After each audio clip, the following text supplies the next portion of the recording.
ಎಲ್ಲಾ ಕಡೆ ಚಪ್ರಗಳು ಕಾಣ್ತಾ ಇದೆ. ಇದು ಯಾವ್ದಕ್ಕೋಸ್ಕರ ಇಲ್ಲೊಂದೇನೋ ವಿಶಿಷ್ಟವಾಗಿ ಬೇರೆ ರೀತಿಯಲ್ಲಿ ಚಪ್ರವನ್ನ ಅರೇಂಜ್ ಮಾಡ್ದಂಗಿದೆ. ಏನಿದರ ವಿಶೇಷ ಏನಂದ್ರೆ ಇದು ಎಲ್ಲಾ ಭಕ್ತಾದಿಗಳು ಬರ್ತಾರೆ, ಇಲ್ಲಿ ನಮಸ್ಕಾರ ಪ್ರದಕ್ಷಿಣೆ ಹಾಕ್ತಾರೆ, ಸೇವೆ ಮಾಡೋರು ಇರ್ತಾರೆ.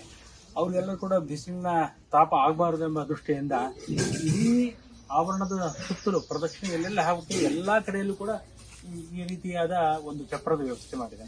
ಹಾಗಾಗಿ ಬಿಸಿಲಿನ ತಾಪ ತಾಕೋದಿಲ್ಲ ಅಂತ. ಇದೇನಿದೆ ಈ ವ್ಯವಸ್ಥೆ? ಇಲ್ಲಿ ಒಂದು ಸಪರೇಟ್ ಕಟ್ಟೆ ವ್ಯವಸ್ಥೆ ಆಗಿದೆ. ಇದೇನು ಕಾರ್ಯಕ್ರಮ ಮಾಡಬೇಕು ಅಂತ ಹೇಳಿ ನಿಮ್ಮ ಆಯೋಜನೆ? ಏನಿಲ್ಲ, ವಿದ್ವಾಂಸರು ಬಂದಾಗ ಅವರು ಪೂಜೆಗೆ ಸಂಧ್ಯಾವಂದನೆಗೆ ಕೂತ್ಕೊಳ್ಳಕ್ಕೆ ಒಂದು ಸ್ಥಳ ಬೇಕಲ್ಲ, ಹಾಗಾಗಿ ಅಲ್ಲೂ ಕೂಡ ಮೇಲ್ಗಡೆ ಛಾವಣಿ ಹಾಕಿ ಇಲ್ಲಿ ಈ ಸಂಧ್ಯಾವಂದನೆ ಪೂಜೆ ಇತ್ಯಾದಿ ಮಾಡಲಿಕ್ಕೆ ವಿದ್ವಾಂಸರಿಗೆ ಪೀಠಾಧಿಪತಿಗಳಿಗೆ ಎಲ್ಲವೂ ಕೂಡ ವ್ಯವಸ್ಥೆ ಆಗುವಂತೆ ಇಲ್ಲಿ ನಿರ್ಮಾಣ ಮಾಡಿದೆ.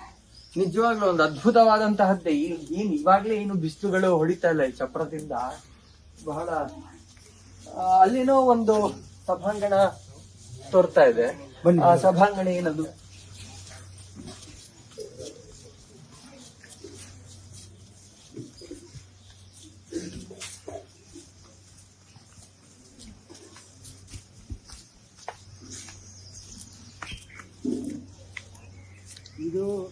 ಇದೊಂದು ಚಿಕ್ಕ ಒಂದು ಸಭೆಯ ಒಂದು ವ್ಯವಸ್ಥೆ. ಇಲ್ಲಿ ಅನೇಕ ಜಿಜ್ಞಾಸುಗಳು ಇಲ್ಲಿ ಬರ್ತಾರೆ. ಅವ್ರಿಗೆ ಅವರು ಲೌಕಿಕದಲ್ಲಿ ಇದ್ದು ಶಾಸ್ತ್ರಾಧ್ಯಯನ ಮಾಡತಕ್ಕಂತಹ ಒಂದು ವೇದಿಕೆ ನಿರ್ಮಾಣ ಮಾಡಬೇಕು ಅಂತ ಸ್ವಾಮಿಗಳ ಉದ್ದೇಶ. ಹಾಗಾಗಿ ಅವರು ತಾವು ಇಡೀ ವರ್ಷದಲ್ಲಿ ಶಾಸ್ತ್ರಾಧ್ಯಯನ ಮಾಡಿದ್ದನ್ನ ಪದ್ಮನಾಭಾದಿ ಗುರುಗಳು ವ್ಯಾಸರಾಜರ ಸನ್ನಿಧಾನದಲ್ಲಿ ಅದನ್ನು ಒಪ್ಪಿಸುವ ಕಾರ್ಯಕ್ರಮ. ಹಾಗಾಗಿ ಲೌಕಿಕರು ಎಲ್ಲ ಸಾಫ್ಟ್ವೇರ್ ಇಂಜಿನಿಯರ್ ಎಲ್ಲ ಇರ್ತಾರೆ, ಅವರೆಲ್ಲ ಶಾಸ್ತ್ರಾಧ್ಯಯನ ಮಾಡ್ತಾ ಇರ್ತಾರೆ. ಅವ್ರಿಗೆ ಅನುವಾದ ಮಾಡಲಿಕ್ಕೆ ಎಲ್ಲೂ ಕೂಡ ಅವಕಾಶ ಇಲ್ಲ. ಹಾಗಾಗಿ ವ್ಯಾಸರಾಜರ ಸನ್ನಿಧಾನದಲ್ಲಿ ಅವರು ಕೂಡ ಒಂದು ವ್ಯವಸ್ಥೆ ಆಗಬೇಕು ಅನ್ನೋ ದೃಷ್ಟಿಯಿಂದ ಈ ವೇದಿಕೆ ನಿರ್ಮಾಣ ಆಗಿದೆ. ನಿಜವಾಗ್ಲೂ ಸ್ವಾಮಿಗಳ ಆಲೋಚನೆ ಅದು. ಅಷ್ಟಲ್ಲದೆ ನಮ್ಮ ಯಾವುದೇ ವಿದ್ಯಾರ್ಥಿಗಳು ಇಲ್ಲಿ ಬಂದರೂ ಕೂಡ ಅವರು ಅನುವಾದ ಮಾಡಲಿಕ್ಕೆ ಇಲ್ಲಿ ಅವಕಾಶ ಇದೆ.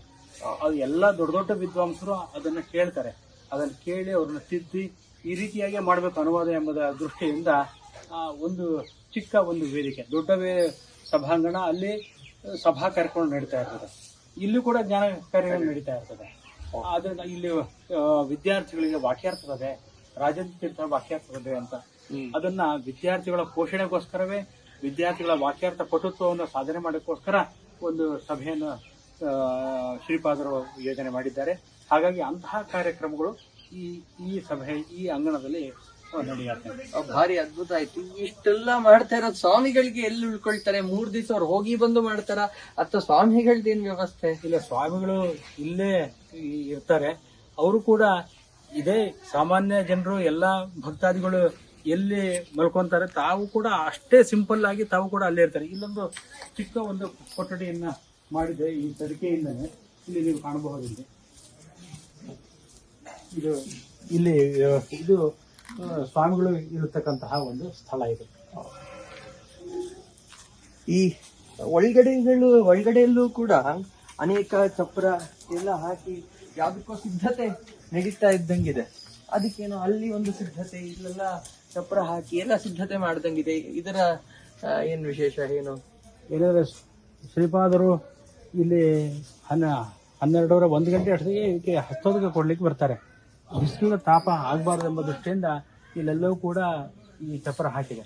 ಅಷ್ಟಲ್ಲದೆ ಎಲ್ಲಾ ವಿದ್ವಾಂಸರು ಜಪ ತಪ ಅನುಷ್ಠಾನಕ್ಕೋಸ್ಕರವೂ ಕೂಡ ಇದು ಮೇಲ್ಛಾವಣಿಯನ್ನ ಇಲ್ಲಿ ವ್ಯವಸ್ಥೆ ಮಾಡಿದೆ.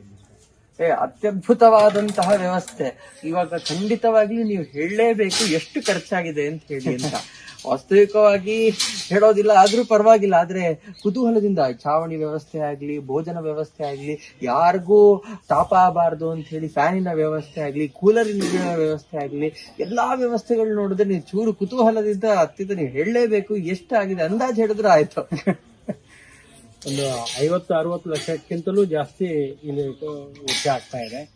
ವ್ಯಾಸರಾಜರ ಅವರು ರಾಜರ ಗುರುಗಳು, ಅವ್ರಿಗೆ ನಾವು ಎಷ್ಟು ಮಾಡಿದ್ರು ಕಡಿಮೆನೇ. ಅದು ಈ ರಾಜರ ವ್ಯವಸ್ಥೆಯಲ್ಲಿ ಅವರ ರಾಜಾಧಿರಾಜರು ಅವರ ವ್ಯವಸ್ಥೆಯಲ್ಲಿ ಕಿಂಚಿತ್ ಸಾಸಿವೆ ಕಾಲಷ್ಟು ಮಾಡ್ಲಿಕ್ಕೆ ಕೂಡ ಒಂದು ಪ್ರಯತ್ನ ಇಲ್ಲಿ ನಡೀತಾ ಇದೆ ಹೊರತು ತುಂಬಾ ಅದ್ಭುತವಂತ ಏನು ಹೇಳಕ್ಕೆ ಸಾಧ್ಯ ಇಲ್ಲ ಅಂತ ನನ್ನ ಅಭಿಪ್ರಾಯ. ದೀಪ, ನವಬೃಂದಾವನ ಕ್ಷೇತ್ರದ ದೀಪ ಇದು. ಇಲ್ಲಿ ಯಾರಿಗಾರ ಏನಾದ್ರು ಸಮಸ್ಯೆ ಆಯ್ತು ಅಂತಂದ್ರೆ ಏನ್ ಮಾಡೋದು? ಮತ್ತೆ ಊರ್ನ ಕರ್ಕೊಂಡು ಹೋಗ್ಲಿಕ್ಕಾಗಲ್ಲ. ಏನಾದ್ರು ಸಮಸ್ಯೆ ಆಯ್ತು ಅಂತಂದ್ರೆ ತಕ್ಷಣ ತುರ್ತು ಚಿಕಿತ್ಸೆಗೋಸ್ಕರ ಏನಾದ್ರು ವ್ಯವಸ್ಥೆಯನ್ನ ಮಾಡಿದ್ದೀರಾ? ಏನು ಹೇಗೆ? ಅದು ಕೂಡ ಒಂದು ವ್ಯವಸ್ಥೆ ಆಗಿದೆ. ಇದನ್ನು ನೀವು ನೋಡ್ತಾ ಇರ್ಬೋದು. ಇದು ಮೆಡಿಕಲ್ ಕ್ಯಾಂಪ್ ಮಾಡ್ತೇವೆ. ಯಾವುದೇ ಚಿಕ್ಕ ಪುಟ್ಟ ಸಮಸ್ಯೆಯಿಂದ ದೊಡ್ಡ ಸಮಸ್ಯೆ ತನಕ ಏನೇ ಆರೋಗ್ಯದ ಸಮಸ್ಯೆ ಆದರೂ ಕೂಡ ಇದು ನಿರ್ವಹಣೆ ಮಾಡ್ತಕ್ಕಂಥದ್ದು ಒಂದು ವ್ಯವಸ್ಥೆ ಇಲ್ಲಿದೆ. ಮೆಡಿಕಲ್ ಕ್ಯಾಂಪು 3 ದಿನವೂ ಕೂಡ ಇಲ್ಲಿ ಬೆಳಿಗ್ಗೆಯಿಂದ ಆರಂಭಿಸಿ ರಾತ್ರಿ ತನಕ ಇಲ್ಲೇ ಇರ್ತಾರೆ. ಅನೇಕ ವೈದ್ಯರು ಬರ್ತಾರೆ ಮತ್ತು ಅದ್ರ ಜೊತೆ ಅಸಿಸ್ಟೆಂಟ್ ಇರ್ತಾರೆ. ಅದೆಲ್ಲ ಚೆನ್ನಾಗಿ ನೋಡಿ ಆರೋಗ್ಯ ತಪಾಸಣೆ ಮಾಡತಕ್ಕಂಥ ಒಂದು ಸ್ಥಳ ಇದೆ. ಮತ್ ಇನ್ನೊಂದು, ಎಳ್ನೀರು ನೋಡಿದ ತಕ್ಷಣ ಬಹಳ ಇದಾಗತ್ತೆ. ನೀವು ಎಳ್ನೀರು ಏನು ಭಕ್ತಾದಿಗಳಿಗೆ ಏನು ವಿಶೇಷ ವ್ಯವಸ್ಥೆಯನ್ನು ಮಾಡಿದ್ದೀರಾ? ಏನು ಹೇಗೆ? ಏನಂದ್ರೆ ಇಲ್ಲಿ ಬಿಸಿಲು ಪ್ರದೇಶ ಆದ್ರಿಂದ ಇಲ್ಲಿ ಎಲ್ಲಾ ವಾಲಂಟಿಯರ್ಸ್ ಇಷ್ಟು ಜನಕ್ಕೆ ಸಾವಿರಾರು ಜನ ಬರ್ತಾರೆ. ಅದಕ್ಕೆ ಸ್ವಯಂ ಸೇವಕರಿಗೆ ಒಂದು ಅನುಕೂಲ ಆಗೋಸ್ಕರ ಅಲ್ಲಿ ಬಡಿಸೋದು ಇರಬಹುದು, ಬೇರೆ ಬೇರೆ ಕೆಲಸ ಇರಬಹುದು, ಅವರಿಗೆ ಯಥೇಚ್ಛವಾಗಿ ಯಾರು ಸ್ವಯಂ ಸೇವಕರು ಮಾತ್ರ, ಎಲ್ಲ ಭಕ್ತಾದಿಗಳು ಅಂತ ಹೇಳೋದು ಕಷ್ಟ ಆಗ್ತದೆ. ಹಾಗಾಗಿ ಎಲ್ಲಾ ಸ್ವಯಂ ಸೇವಕರಿಗೆ ಅನುಕೂಲ ಆಗೋಕ್ಕೋಸ್ಕರ ಇದು ಸ್ವಾಮಿಗಳು ಆದೇಶ ಮಾಡಿದ್ದಾರೆ, ಯಾರು ಎಷ್ಟು ಬೇಕಾದ್ರೂ ತಗೊಳ್ಳೋದು ಸ್ವಯಂ ಸೇವಕರು ಅಂತ. ಸ್ವಯಂ ಸೇವಕರು ಮಾತ್ರ ಮತ್ತೆ ಹಾಗಾಗಿ 3 ದಿನ ತುಂಬಾ ಶ್ರಮ ಪಟ್ಟಿರ್ತಾರೆ. ಹಾಗಾಗಿ ಅವರು ಬೆಳಿಗ್ಗೆ ಮಧ್ಯಾಹ್ನ ರಾತ್ರಿ ಎಲ್ಲಾ ಕಾಲದಲ್ಲೂ ಕೂಡ ಯಾವುದೇ ಅವರು ಶುಲ್ಕ ಕೊಡದೆ ಅವ್ರಿಗೆ ವಿಶೇಷವಾದ ರೀತಿಯಲ್ಲಿ ಒಂದು ವ್ಯವಸ್ಥೆ ಮಾಡಿದ್ದಾರೆ. ನಿಜವಾಗ್ಲೂ ಗುರುಗಳ ಕರುಣೆ ಅನ್ನೋದು ಅದು ಸಾಮಾನ್ಯ ಅಲ್ಲ.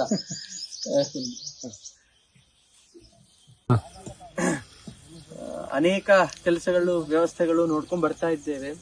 ಆದ್ರೆ ರಾತ್ರಿ ಲೈಟ್ ಇದೆಲ್ಲ ವ್ಯವಸ್ಥೆ ಹಾಕಿದೀರಾ, ಆದ್ರೆ ಕರೆಂಟೇ ಹೋಯ್ತು ಅಂತಂದ್ರೆ ಏನ್ ಮಾಡ್ತೀರಾ? ಅದೊಂದು ದೊಡ್ಡ ಸಮಸ್ಯೆ ಇದೆ. ಅದ್ರ ಬಗ್ಗೆ ವಿಚಾರ ಮಾಡಿದ್ದೀರಾ ಇಲ್ವಾ? ಹೇಗೆ ಏನ್ ಕತೆ? ಇಲ್ಲ, ಅದನ್ನು ಕೂಡ ತುಂಬಾ ವಿಚಾರ ಮಾಡಿ ಇಲ್ಲಿ ನೀವು ನೋಡ್ಬೋದು. ಜನರೇಟರ್ 24 ಅವರ್ಸ್ ಪೂರ್ತಿಯಾಗಿ ಅದು ಯಾವುದೇ ರೀತಿಯಾಗಿ ಕರೆಂಟ್ ತೊಂದರೆ ಆದ್ರೂ ಕೂಡ ಇದು ರನ್ ಆಗ್ತಾ ಇರ್ತದೆ ಆರೋಗ್ಯ ವ್ಯವಸ್ಥೆಯಲ್ಲಿ. ಮತ್ತೆ ಕೈ ತೊಳ್ಕೊಳ್ಳೋ ವ್ಯವಸ್ಥೆ, ಊಟ ಆಗಿದ ತಕ್ಷಣ ಒಂದೊಂದು ಹಂತದಲ್ಲೂ ನೋಡ್ಬೇಕಾಗತ್ತೆ. ಊಟ ಆಗಿದ ತಕ್ಷಣ ಕೈ ತೊಳ್ಕೊಳ್ಳೋ ವ್ಯವಸ್ಥೆ ಅದೆಲ್ಲ ಏನ್ ಮಾಡಿದೀರಾ? ಸಾವಿರಾರು ಜನ ಬರ್ತಾರೆ ಇಲ್ಲಿ. ಅವ್ರಿಗೆ ಅಲ್ಲಲ್ಲಿ ಈ ತರದ ಒಂದು ಟೆಂಪರರಿ ನಲ್ಲಿಗಳೆಲ್ಲ ವ್ಯವಸ್ಥೆ ಮಾಡಿದೆ. ನೋಡ್ತಾ ಇರ್ಬೋದು, ಇಲ್ಲಿದೆ, ಆ ಕಡೆ ಅಲ್ಲೊಂದು ಕಡೆ ಅಲ್ಲಿದೆ. ಎಲ್ಲೆಲ್ಲಿ ಸಾಧ್ಯವಾದಷ್ಟು ಒಂದು 5-6 ಕಡೆ ಈ ತರ 15-20 ನಲ್ಲಿಗಳು ಒಂದು ಟೆಂಪರರಿ ವ್ಯವಸ್ಥೆ ಮಾಡಿದ್ದಾರೆ. ಮತ್ತೆ ಜೊತೆಗೆ ನೋಡಿ 24 ಗಂಟೆಲ್ಲೂ ಕೂಡ ನೀರು ಬರುವ ವ್ಯವಸ್ಥೆ ಇದೆ. ಯಾವತ್ತೂ ನೀರು ಹೋಯ್ತು ಅಂತಿಲ್ಲ, ಯಾವಾಗಲೂ 24 ಅವರ್ಸ್ ನೀರು ಬರ್ತಕ್ಕಂಥ ವ್ಯವಸ್ಥೆ ಮಾಡಿದೆ. ಮುಖ್ಯವಾಗಿ ಭೋಜನದ ವ್ಯವಸ್ಥೆ ನೋಡ್ಕೊಂಡ್ ಬಂದ್ವಿ, ಎಲ್ಲಾ ನೋಡ್ಕೊಂಡ್ ಬಂದ್ವಿ.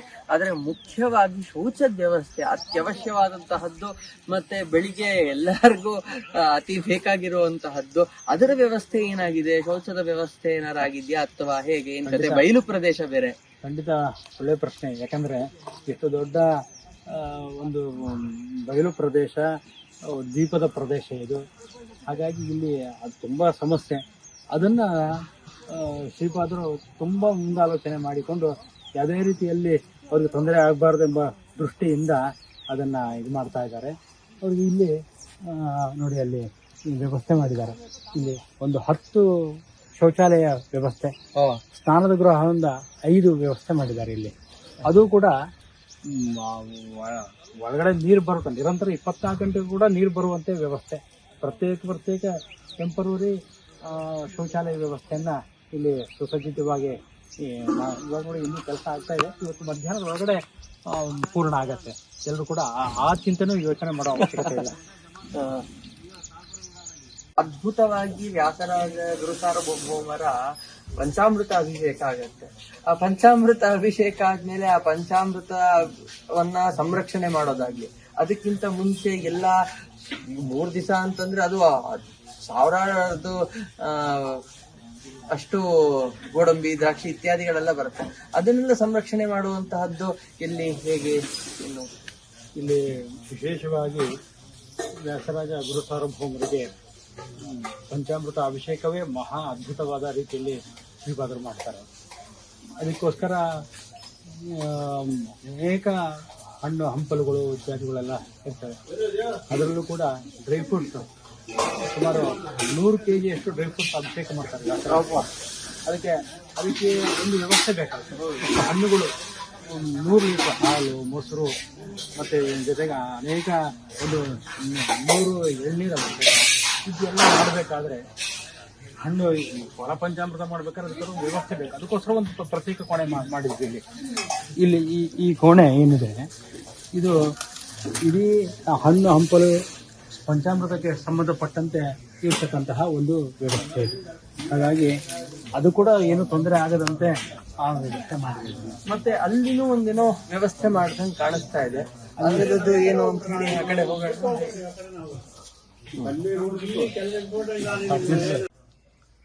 ವಿಶೇಷವಾಗಿ ಎಲ್ಲಾ ವ್ಯವಸ್ಥೆಗಳನ್ನೆಲ್ಲ ನೋಡ್ಕೊಂಡ್ ಬರ್ತಾ ಇದ್ವಿ. ಈ ಎಲ್ಲಾ ವ್ಯವಸ್ಥೆಗಳನ್ನ ಮಾಡಿರುವಂತಹ ಪರಮ ಪೂಜ್ಯ ಗುರುಗಳಿಗೆ ನಮ್ಮ ಸಾಷ್ಟಾಂಗ ನಮಸ್ಕಾರಗಳನ್ನ ಸಲ್ಲಿಸುತ್ತಾ, ಅದೇ ರೀತಿಯಾಗಿ ಅವರ ಆದೇಶವನ್ನ ಶಿರಸಾವಹಿಸಿ ಎಲ್ಲಾ ಒಂದು ಇಲ್ಲೇ ಅನೇಕ ದಿವಸಗಳಿದ್ದು ಇಲ್ಲೇ ಪ್ರತಿಯೊಂದು ವ್ಯವಸ್ಥೆಯನ್ನು ಹೀಗೆ ಆಗ್ಬೇಕು, ಇದೇ ರೀತಿನೇ ಮಾಡಬೇಕು, ಮಾಡಿದ್ರೆ ಜನರಿಗೆ ಅನುಕೂಲ ಆಗೋದು ಅಂತ ಹೇಳಿ ಈ ರೀತಿಯಾದಂತಹ ವಿಶೇಷ ಸೇವೆಯನ್ನು ಮಾಡ್ತಾ ಇರುವಂತಹ ಡಾಕ್ಟರ್ ಡಿ ಪಿ ಮತ್ಸ್ಯನಾಚಾರ್ಯಗೆ ವಿಶೇಷ ನಮಸ್ಕಾರಗಳನ್ನ ಸಲ್ಲಿಸ್ತಾ ಇದ್ದೇನೆ. ನಾವೆಲ್ಲ ಸುಮ್ಮನೆ ವ್ಯಾಸರಾಜರ ಸೇವಕರು, ಸೇವೆಗೋಸ್ಕರ ಅವರ ಅನುಗ್ರಹಕ್ಕೋಸ್ಕರ ಈ ಥರ ವ್ಯವಸ್ಥೆ ಆಗ್ತಾ ಇದೆ. ಆ ದೃಷ್ಟಿಯಿಂದ ಇದು ಅನೇಕ ವ್ಯವಸ್ಥೆ ಮಾಡ್ತಾ ಇದ್ದೀವಿ. ಆ ವ್ಯವಸ್ಥೆಯಲ್ಲಿ ಎಲ್ಲವೂ ಅದ್ಭುತ ಅಂತ ಹೇಳಕ್ಕೆ ಸಾಧ್ಯ ಇಲ್ಲ. ಎಷ್ಟೊಂದು ಲೋಪದೋಷ ಇರ್ತದೆ. ಯಾಕಂದ್ರೆ ನಡುಗಡ್ಡೆ ಇದು ಯಾವುದೂ ಸಿಗೋದಿಲ್ಲ. ಅಂತಹ ಸಂದರ್ಭದಲ್ಲಿ ಏನೊಂದು ಕಿಂಚಿತ್ತು ಅಲ್ಪ ಸ್ವಲ್ಪ ಅವ್ಯವಸ್ಥೆ ಆದರೂ ಕೂಡ ಎಲ್ಲ ಭಕ್ತಾದಿಗಳು ಅದನ್ನು ಕ್ಷಮಾಗುಣದಿಂದ ನೋಡಬೇಕು ಅಂತ ನಾನು ಕೇಳ್ತಿದ್ದೇನೆ. ಜೊತೆಗೆ ಎಲ್ಲ ಭಕ್ತರು ವ್ಯಾಸರಾಜರ ಒಂದು ಅನುಗ್ರಹಕ್ಕೋಸ್ಕರ 3 ದಿನಗಳ ಕಾಲ ಇಲ್ಲಿ ಬರಬೇಕು. ಶ್ರೀಪಾದಂಗಳವರ ಆದೇಶ ಆಗಿದೆ. ಎಲ್ಲ ಆದಷ್ಟು ಮಟ್ಟಿಗೆ ವ್ಯವಸ್ಥೆ ಮಾಡೋದಕ್ಕೆ ಪ್ರಯತ್ನ ಪಟ್ಟಿದ್ದೀವಿ ಅಂತ ಹೇಳಕ್ಕೆ ಇಚ್ಛೆ ಪಡ್ತೇನೆ ಅಂತ ನಾನು ಮಾತನ್ನು ನಿಲ್ಲಿಸ್ತಿದ್ದೇನೆ. ಶ್ರೀಕೃಷ್ಣ.